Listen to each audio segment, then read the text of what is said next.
Alrighty, hello and good afternoon, Michelle. How are you today? I'm doing well. How are you? I'm doing amazing. I had to shut off my camera. I apologize. My computer's a little glitchy, so I didn't want you to see any funny faces on my end. Not Um, at all. Not at all. We have had a great conversation. We've chatted on the phone as well as here prior to me starting to record. And I always have a great time chatting with you, Michelle. So I'm excited to chat with you in reference to your professional experience a bit further. So I if appreciate you that. don't mind, absolutely. If you don't mind, let's jump into the interview and tell me a little bit about your professional experience. Totally.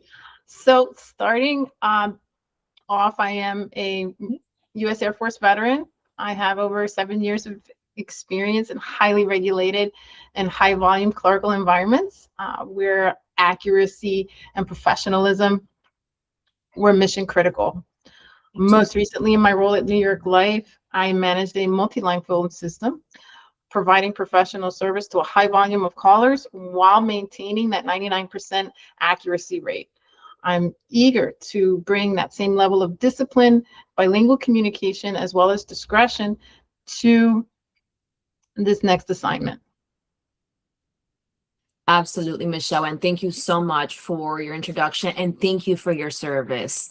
That's always appreciated. So thank you for that. Now, you mentioned some key things, right? Especially with your experience over at New York Life with your customer service experience.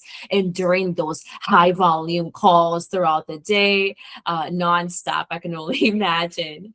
Now, that only shows me that your customer service experience is very, very thorough and precise, and I'm sure it's tailored to every single person you speak to.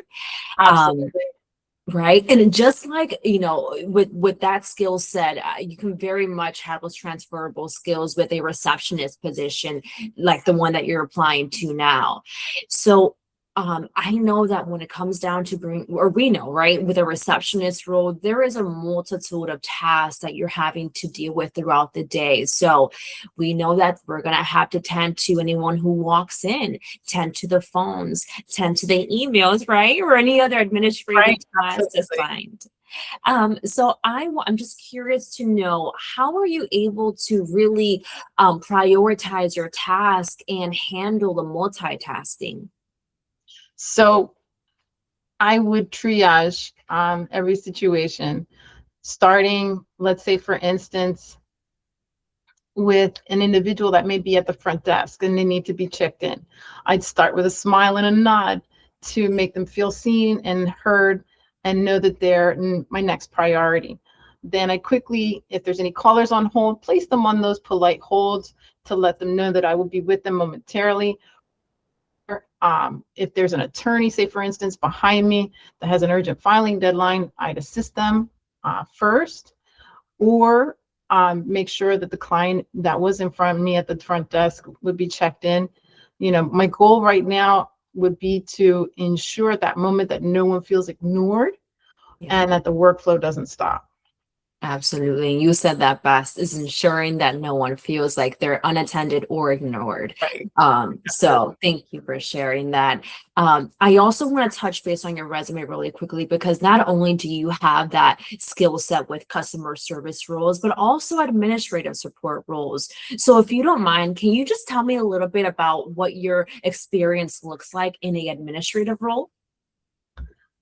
So in all the administrative roles that I've previously held at New York Life, I was a claims representative. I held a position where I managed a high volume amount of phone calls, and you needed to assist clientele that were dealing with a loss and also dealing with financial concerns.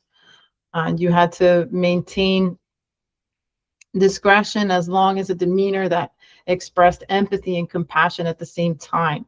My role as a clinical liaison at Lakeland Regional Health, I had to uh, adhere to HIPAA standards while sharing data across different departments and handling sensitive records. With regards to my roles with the state of New Jersey, my government service to this country in the United States Air Force, managing personnel records. official orders, making sure accuracy and timing were always upheld with the highest regard.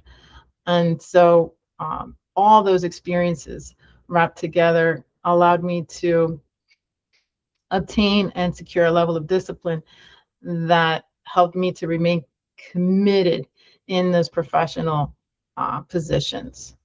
Absolutely. And thank you so much for sharing that. It definitely put into perspective for us here. I want to go ahead and wrap up this interview and ask you just two more questions in reference to anything scheduled that you may have. I know that we spoke earlier, and just to confirm, you are going to be needing April 3rd as well as April 10th off, correct? Yes, for religious observance. Absolutely. And thank you for letting us know. And then in reference to starting a new position, when were you looking to start? I do not have any scheduling restraints at this time. So whenever the position is required to start, I would be available. The That's exception would amazing. only be those 2 days. Absolutely. Well, it truly has been a pleasure chatting with you, Michelle. I My want to go pleasure. ahead. Yeah, I want to go ahead and stop the recording. But again, if you don't mind, stay with me really quickly. I want to chat with you. Sure. Thank you.